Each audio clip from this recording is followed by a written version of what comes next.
Oke guys, jadi di video kali ini gue mau bikin video update penggunaan 1 bulan lebih lah ya dari mesin espresso Guerrero TBK 01 Pro. Ya, di sini ada beberapa pertanyaan dari teman-teman yang nge-DM ke gue atau yang tulis di kolom komentar di video review dari mesin ini. Kalau teman-teman belum nonton video reviewnya, nonton di sebelah sini dulu aja ya. Nah ini gue bikin hot americano pakai mesin ini, dan mesin ini sudah gue diamkan dulu supaya agak dingin karena nanti ada bagian di shower screen-nya akan gue lepas gitu ya. Oke, pertanyaan yang pertama, ini banyak banget yang DM ke gue sama beberapa kalau nggak salah yang tulis di kolom komentar itu mengenai kapasitas atau penggunaan listriknya dari mesin ini gitu ya. Nah, kalau secara di atas kertas gitu ya, ini dituliskan 1050 watt. Ya, tapi sepertinya ada satu komentar nanti akan gua kasih lihat di sini. Jadi orang tersebut sudah beli mesin ini terus sudah dicoba diukur ya wattnya berapa selama penggunaannya, terus peaknya ada di berapa watt, ketika lagi standby atau idle itu ada di berapa watt. Ya, so thank you buat yang sudah menjawab di sebelah sini gitu ya. Nah, gua harapkan memang banyak teman-teman lain juga membantu seperti itu gitu loh ya.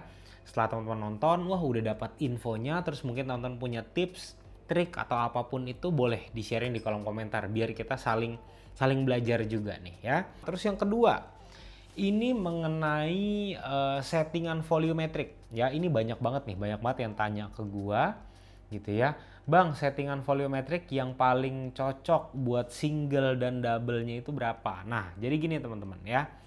Untuk settingan volumetric ini kan kita bicara mengenai berapa banyak hasil espresso atau liquid yang akan dihasilkan ya. Nah, untuk hal tersebut itu tidak ada jawaban yang paling benar dan yang paling salah. Ya, kenapa seperti itu? Karena memang teman-teman itu ketika mau dialing in atau teman-teman mau kalibrasi espressonya, itu teman-teman itu harus berdasarkan rasa dari espressonya, rasa dari minumannya. Ya, kalau gue misalkan nih, ini tadi gue tarik double-nya itu untuk liquid espressonya kurang lebih ada di 35 sampai 38 mili. Ya, nah tapi nanti ketika mungkin di kopi yang teman-teman pakai itu belum tentu cocok.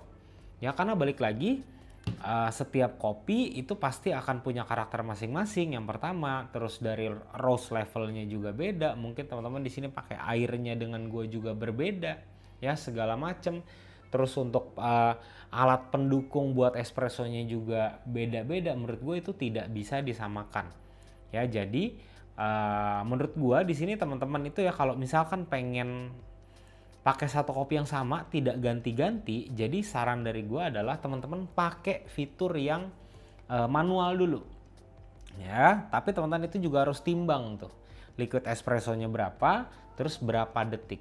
Nah, ketika memang teman-teman udah cicipin, katakan untuk secondnya itu ada di 25. Nah, terus untuk liquid espressonya ada di 40 mili. Nah, itu rasanya teman-teman sudah dapatkan sesuai dengan keinginan teman-teman nih. Lock di situ, baru teman-teman bikin sekali lagi ya dengan cara mengatur volumetriknya yang sudah gue jelaskan di video review mesin ini.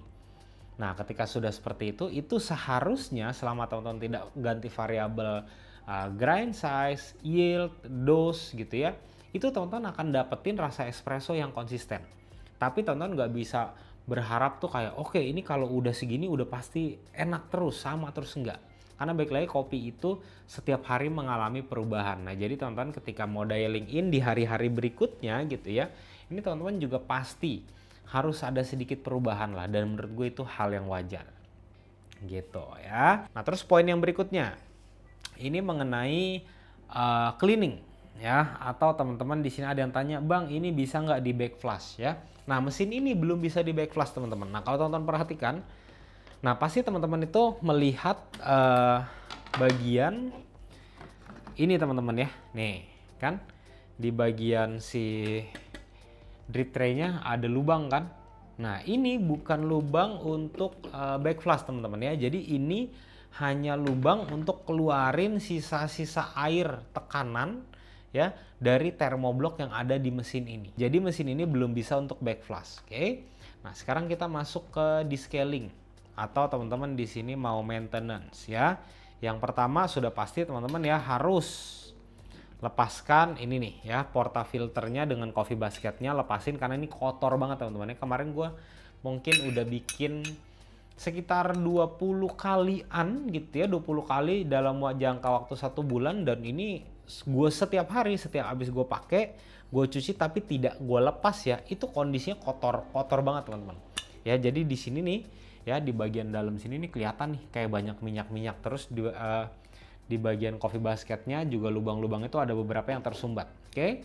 Nah, sekarang kita masuk ke proses descaling. Sebenarnya kalau teman-teman lihat di halaman-halaman terakhir dari buku manual ini sudah ada caranya gimana cara descaling ya.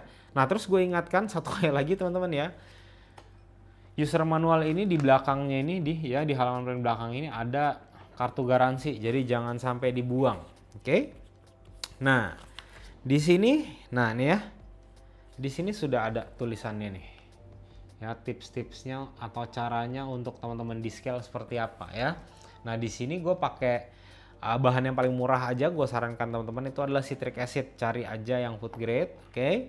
Nah terus pastikan kondisi mesinnya ini nih bener-bener sudah dingin, ya atau setidaknya hangat tapi teman-teman bisa tahan pakai tangan gini ya. Supaya nanti ketika teman-teman buka bautnya nggak selek. Dan ini pertama kali teman-teman buka baut shower screen-nya, ini teman-teman pakai obeng plus ya. Ini teman-teman pelan-pelan banget ya, karena pertama kali ini bukanya itu lumayan keras teman-teman. Oke. Nah posisikan sebisa mungkin pada saat bukanya nih, hati-hati ya teman-teman ya. Jadi teman-teman harus cari obeng plus yang memang ukurannya itu tepat dengan si bautnya ya, untuk meminimalisir yang namanya nanti selek ya. Nah ini kenapa gue bilang teman-teman harus lebih berhati-hati, karena dia ini modelnya bukan baut teman-teman ya, dia modelnya ini sekrup ya, jadi yang dratnya itu kasar. Oke, jadi teman-teman harus sangat berhati-hati ketika nemuin baut yang seperti ini atau sekrup yang seperti ini ketika mau buka atau tutup ya. Nah terus ini nanti akan copot. Nah teman-teman lihat ya, ini sengaja gue tidak bersihkan biar teman-teman lihat kondisinya. Nah ini gua tuh pakai si pak screennya ini sudah di akhir-akhir ketika gue pakai mesin ini doang ya, dari awal gue tidak pakai. Nah yang Guerrero TBK02 itu dari awal gue pakai, dia memang tetap ada ya, tetap ada kayak noda warna coklat, tapi bukan seperti bubuk kopi yang halus ada di pinggir nih ya, di bagian pinggir. Kalau teman-teman lihat ya tuh ya, ini teman-teman bersihkan nih ya, gue pakai tisu biar teman-teman lihat kotornya seperti apa ya. Tuh kelihatan nih, kelihatan kan? Nah bubuk kopi nih, ini kalau tidak teman-teman bersihkan ya, ini akan sangat berefek ke rasa espresso yang akan teman-teman buat. Oke.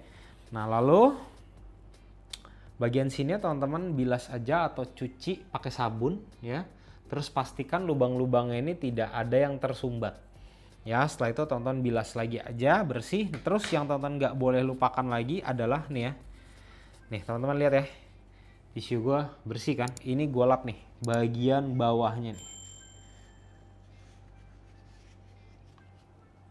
tuh, kelihatan ya banyak bubuk kopi tuh ya. Ini teman-teman bersihkan sekali pinggir-pinggirnya juga, karena ini kalau teman-teman lihat ya, dia itu tuh ada semacam kayak selanya itu tuh lumayan banyak bubuk kopi tuh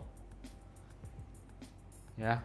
Ini pokoknya teman-teman bersihkan lah ya, bersihkan banget bersihkan supaya mesin espresso teman-teman juga efeknya tuh jadi pasti akan lebih awet lah. Oke, nah anggaplah proses ini sudah selesai ya. Ini sekarang kita masuk ke proses descaling ya. Descaling di sini teman-teman cuma perlu citric acid aja teman-teman beli. Kalau nanti males nyari, gue taruh linknya di deskripsi, itu murah banget kok, murah banget. Oke, nah terus teman-teman pakai 1 sendok teh, menurut gue sudah cukup lah ya. 1 sendok teh teman-teman masukin ke dalam sini. Oke, masukin ke dalam sini, terus isi airnya dipenuhin aja ya. Terus diaduk dulu, diaduk, pastikan supaya tidak ada sisa citric acid yang belum terlarut. Oke, setelah itu nyalain mesinnya. Nah Artinya kan di dalam mesin ini masih ada air yang tidak tercampur dengan citric acid. Oke, nah ini teman-teman, entah di sini mau taruh mangkok, ember, apapun itu terserah ya. Ketika dia sudah panas nih, sudah ready, teman-teman pencet aja untuk brew. Mungkin sekitar 40 detik, 50 detik ya. Buang aja dulu supaya teman-teman pastikan air yang sudah tercampur citric acid ini masuk ke dalam termobloknya. Oke, keluarin aja, terus jangan lupa bagian untuk steamnya, knopnya nih ya, knopnya juga teman-teman buka. Ya, itu pastikan supaya nanti airnya juga masuk ke dalam termoblok nih, supaya bener-bener di bagian steamernya ini kalau ada kerak-kerak bekas susu itu bisa hilang. Terus teman-teman jangan lupakan juga dari bagian yang buat keluar air panas. Ini juga teman-teman pencet. Ya, nanti mungkin air yang berkurang di water tank ini sekitar berkurang 1/4 lah. Ya, habis itu diemin aja ya. Biar dia memanaskan dulu, diemin, matiin dulu aja, biarin. Ya mungkin sekitar 15 menit, setengah jam, nyalain lagi. Ya habis itu tonton flash terus. Ya flash terus sampai mungkin tonton ulangin sekitar 4 kali sampai 5 kali proses lah ya. Nah nanti ketika air di belakang sudah habis, oke. Ini tonton water tanknya tonton bilas dulu supaya tidak ada sisa citric acid. Habis itu isi lagi sama air yang bersih, air baru. Terus tonton pencet. Brew, mau itu brew, air panas sama buat steam, teman-teman benar-benar keluarin airnya dan pastikan tidak ada rasa asam lagi. Oke, nah teman-teman bisa cicipin, cuma diambil dikit, kenain ke lidah aja. Ya, ketika itu sudah tidak ada rasa asam, artinya mesin ini sudah ready untuk dipakai lagi. Nah, teman-teman setelah proses tersebut selesai, teman-teman bikin espresso dulu aja 1 kali tapi dibuang. Tujuannya supaya nanti di bagian group headnya itu ada tekanan, airnya muter biar benar-benar dipastikan tidak ada sisa citric acid. Gitu. Itu sudah selesai proses di scalingnya. Nah mungkin teman-teman kalau mau di scaling ini pakai di rumah, mungkin 1 hari cuma bikin 3-4 cups, mungkin 1 tahun sekali oke lah. Ya, tapi balik lagi tergantung ke air yang teman-teman pakai. Kalau teman-teman pakai air yang mineralnya sangat tinggi, saran gue mungkin sekitar 6 bulan sekali itu masih oke lah kalau menurut gue. Oke, setelah proses semuanya selesai, nah ini teman-teman pasang. Nah tips pasangnya adalah ketika teman-teman sudah posisikan seperti ini, skrupnya sudah masuk di lubang ini, teman-teman putar dulu berlawanan dengan arah jarum jam sampai dia klek. Nah ketika sudah klek artinya skrup itu sudah masuk ke dratnya. Baru teman-teman kencengin. Jangan langsung habis masukin langsung dikencengin, jangan ya. Itu nanti yang ada rusak tuh ya, nanti takutnya dratnya kalah.